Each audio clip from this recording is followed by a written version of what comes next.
Fala galera do Grupo de Estudos, vamos então para a nossa primeira aula. Então essa aula 1, agora de fato aula 1 de Química Analítica Qualitativa 2, que na aula de hoje nós vamos falar sobre equilíbrio de solubilidade. Vamos dar a introdução a esse assunto que é o que vai permear essa primeira parte da nossa prova, nesse período.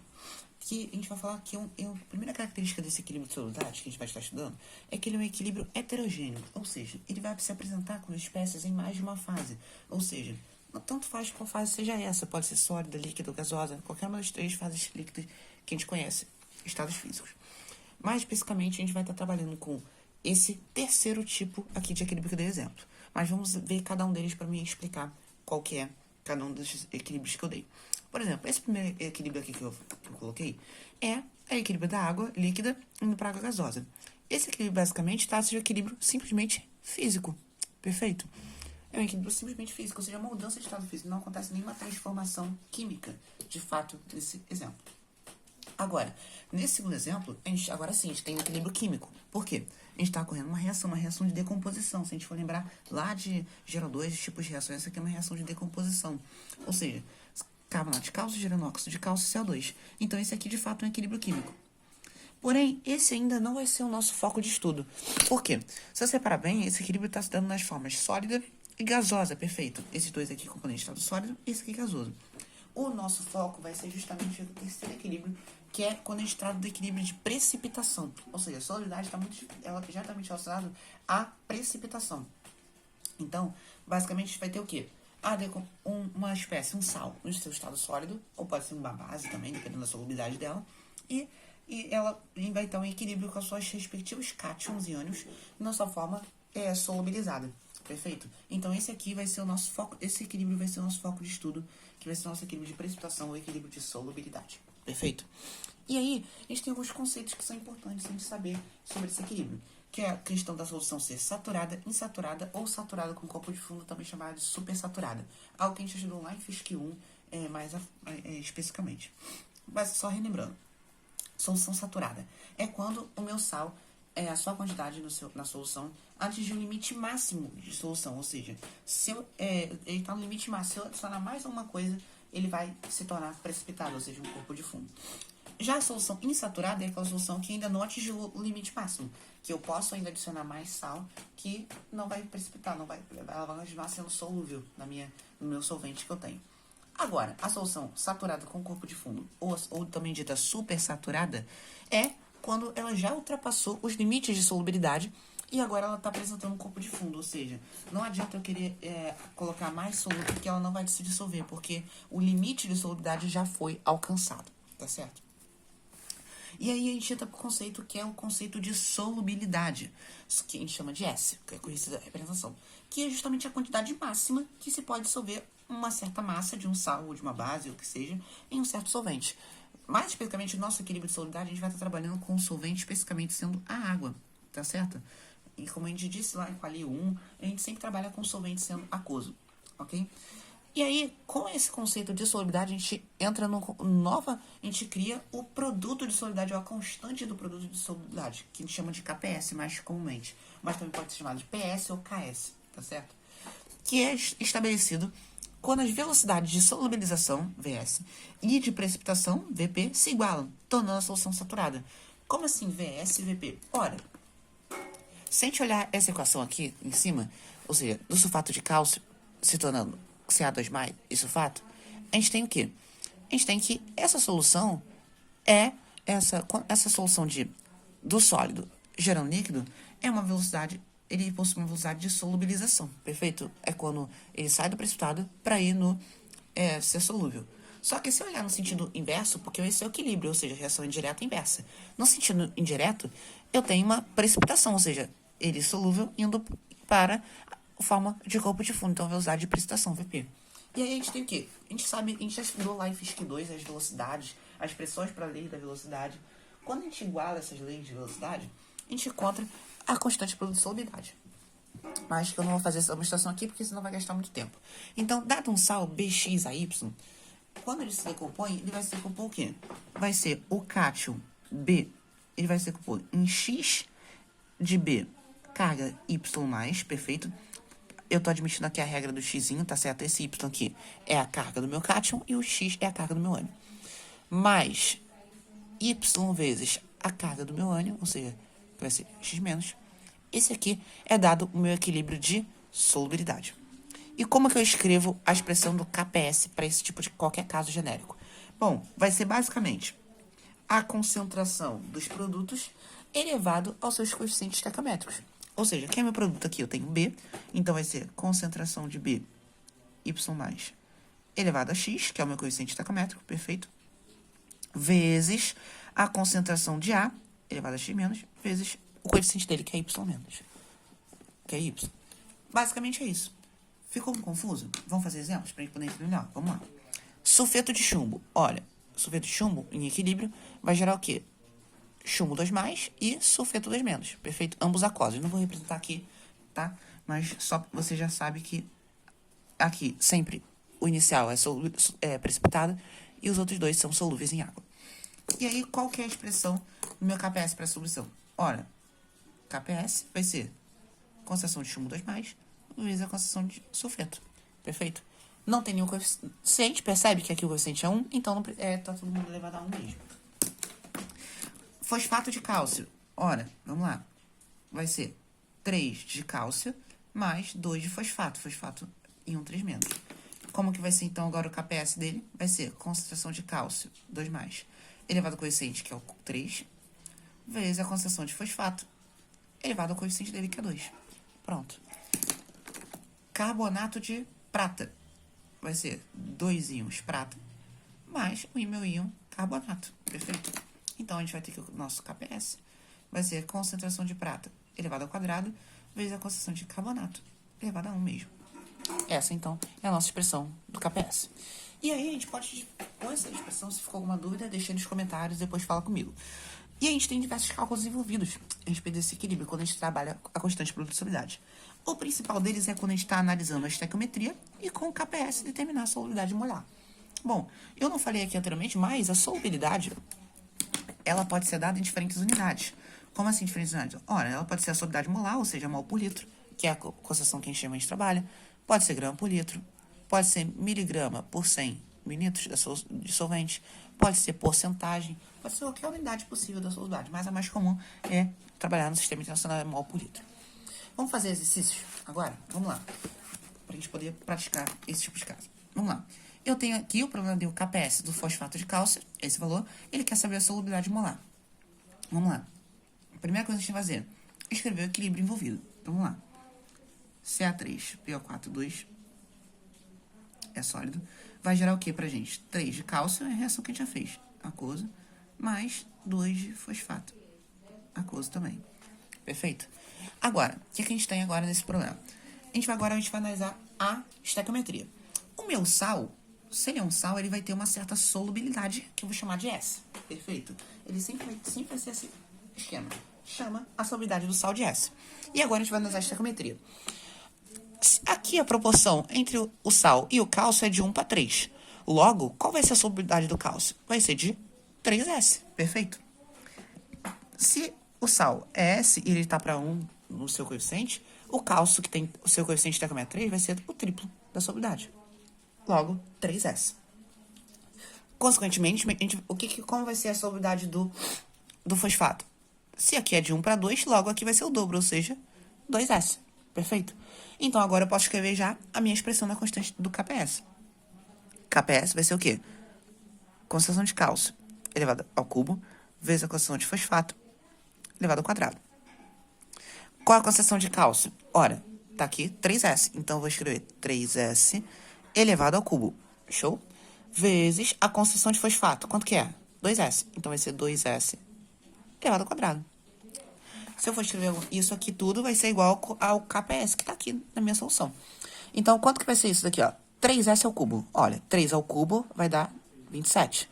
S ao cubo vai ficar S ao cubo mesmo. 2 ao quadrado, 4. S ao quadrado mesmo. Então, fica isso aqui. E daí, se eu fazer essa multiplicação, 27 vezes 4 vai dar quanto? 27 vezes 4 vai dar 81. S ao cubo vezes S ao quadrado, ora, produto de potências de mesma base. Repete a base e soma expoentes. 3 mais 2, 5. Então, 81S elevado à quinta.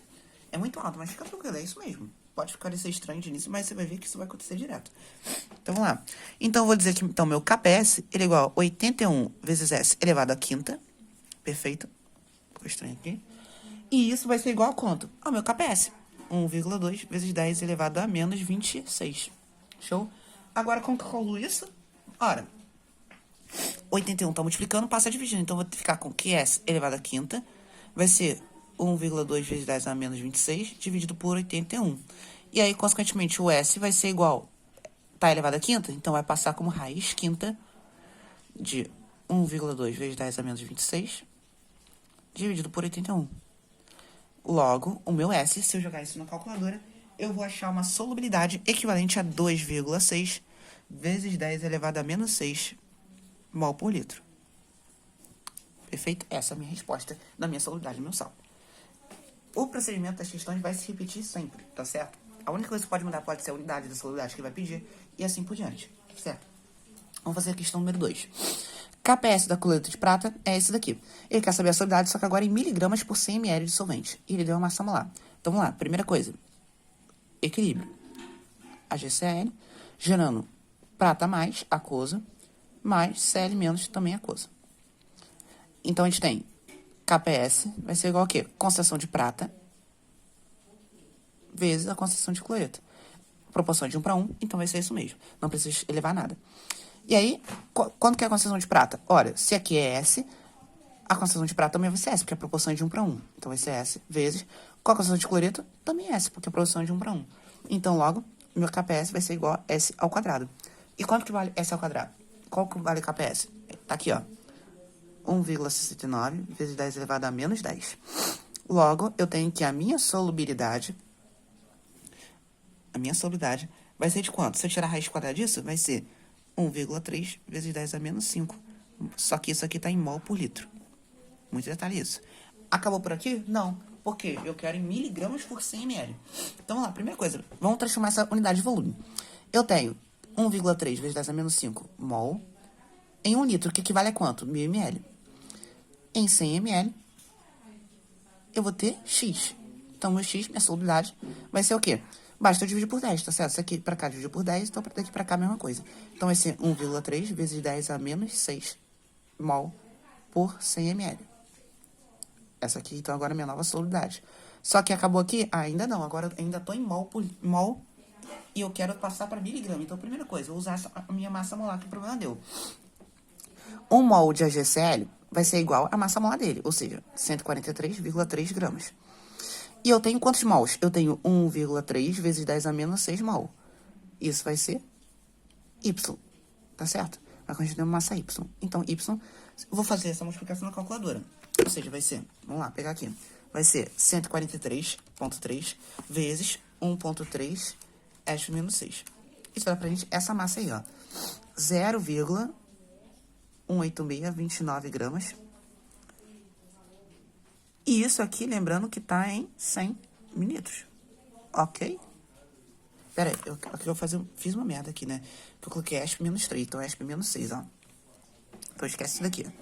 Então, no caso, Y vai ser igual a 1,8629 vezes 10 a menos 4 miligramas. Gramas. Agora sim eu vou passar para miligramas. Como que eu faço isso? Basta multiplicar por 100. Como assim? Eu tenho que 1 grama equivale a 1000 miligramas. Perfeito? E eu tenho 1,8629 vezes 10 a menos 4 gramas. Isso vai corresponder à minha solubilidade que eu quero descobrir. Então, basta multiplicar isso aqui por 1000. Multiplicando por 1000, agora sim vai dar aquele valor que a gente tinha achado. 0,18629 gramas em 100 ml de água. Então, achei agora sim. Essa aqui é a minha solubilidade, expressa na unidade que o programa pediu. Espero que você tenha entendido. Se for uma dúvida, deixe nos comentários. Último exemplo para a gente terminar, que vai ser o quê? Ele deu que a solubilidade do hidróxido de manganês é 1 vezes 10 a menos 10 em pH 11,50. Ele quer que a gente calcule o KPS. Ele pediu agora o processo contrário. Então, vamos lá, mesmo processo. Hidróxido de manganês é uma base pouco solúvel, vai gerar pra gente manganês 2+, e 2 de H-, ambos aquosos. Ok? Diante disso, o KPS vai ser concentração de manganês 2+, vezes a concentração de OH- ao quadrado. Olha, se a concentração de hidróxido de manganês é S, a concentração de manganês também vai ser S. Só que agora a concentração de OH-. Como que eu faço? Sempre que o problema der para você o pH, você vai utilizar o pH para descobrir o H3 ou mais ou OH-. Perfeito? Como é uma base, eu preciso calcular qual é a concentração de OH- no meu meio. Então, se o meu pH é 11,50, eu tenho que a minha concentração de H3 ou mais vai ser o quê? 10 elevado a menos o pH, ou seja, menos 11,50. Isso a gente viu lá em Quali 1 e também em outros momentos do curso. Bom, então essa aqui é a concentração de H3 ou mais, mol por litro. Se eu quero calcular OH-, eu sei que o quê? KW é igual a H3 ou mais vezes OH-. Logo, OH- vai ser igual a KW sobre H3 ou mais. Ou seja, 1 vezes 10 a menos 14, dividido por aquele valor ali, ó, 10 elevado a menos 11,50. Logo, a concentração de OH- eu posso fazer na calculadora mesmo. 1 ESP menos 14, dividido por 1 ESP menos 11,50. Deu erro. Então, o que eu vou fazer? Eu vou fazer da outra forma. 10 elevado a menos 14, dividido por 10 elevado a menos 11,50. Deu esse valor. 3,16 vezes 10 a menos 3 mol por litro. Essa é a concentração de OH-. Então, agora eu posso substituir. Então, só que, repara, que é 2 vezes OH-. Então, tem que prestar atenção nisso. Então, aqui eu vou entrar o quê? Vai entrar a concentração 2S, que é correspondente à minha solução, mais a minha concentração de OH- calculada, tudo isso elevado ao quadrado. Só que eu posso fazer uma consideração. Por quê? 2S vai ser um valor muito pequeno. 2S vai ser quanto? 2 vezes isso daqui. Vai dar 2 vezes 10 a menos 10. Se eu somo algo que é 10 a menos 10 com algo que é 10 a menos 3, é desprezível. Então, eu posso simplesmente cancelar isso daqui, dizer que isso aqui tende a zero. Então, voltando para o cálculo aqui embaixo, eu vou ter o quê? Vou ter que o meu KPS vai ser S vezes a concentração de OH- ao quadrado. S é quanto? 1 vezes 10 a menos 10. Concentração de OH-, 3,16 vezes 10 a menos 3 elevado ao quadrado. Ok? Então, eu vou ficar o quê? 1 S menos 10 vezes a concentração de OH-, 3,16 S menos 3 ao quadrado. Perfeito? Isso vai dar pra gente o valor do meu KPS. Que se eu jogar na calculadora, vai dar isso daqui, ó. 9,9856 vezes 10 a menos 16. Isso aqui é em mol por litro. Nem mol por litro, né? É só a expressão, então. Só que aí, quando você for ver na questão, se você pegar na lista, o que você vai ver? Você vai ver que não tem essa alternativa. Porque o problema faz justamente uma aproximação. Qual é essa aproximação? Ele não usa esse valor aqui, tá certo? Vezes 10 a menos 3,16. Ele iria utilizar a potência de 10 correspondente a essa divisão aqui. E aí, consequentemente, quando você faz isso, vai ficar o quê? 10 elevado a menos 14. Ou seja, menos 14. Menos 11,50 vai dar menos 2,5. Então, o que ele faz? Ele considera que isso daqui fosse, na verdade, 10 elevado a menos 2,5. E eleva isso aqui ao quadrado. Então, fica o quê? A solubilidade vai ser a constante KPS vai ser igual a 1 vezes 10 a menos 10 vezes 10 a menos 2,5 elevado ao quadrado vai dar 10 elevado a 5, perfeito? Menos 5. Porque é potência de potência, repete a barra e multiplica os expoentes. Então, você vai achar o resultado 1 vezes 10 a menos 15 como resposta do seu KPS, que aí sim você acha na alternativa letra A, aqui da questão da lista número 1 de solubilidade. Bom, é só... Esse resultado aqui também não está errado, porque você só usou o valor aproximado. Mas, na questão, você acharia essa resposta. Bom, essa foi a nossa primeira aula. Espero que eu possa ter ajudado vocês com esses exemplos que eu dei. E até a próxima. Qualquer dúvida, deixe nos comentários.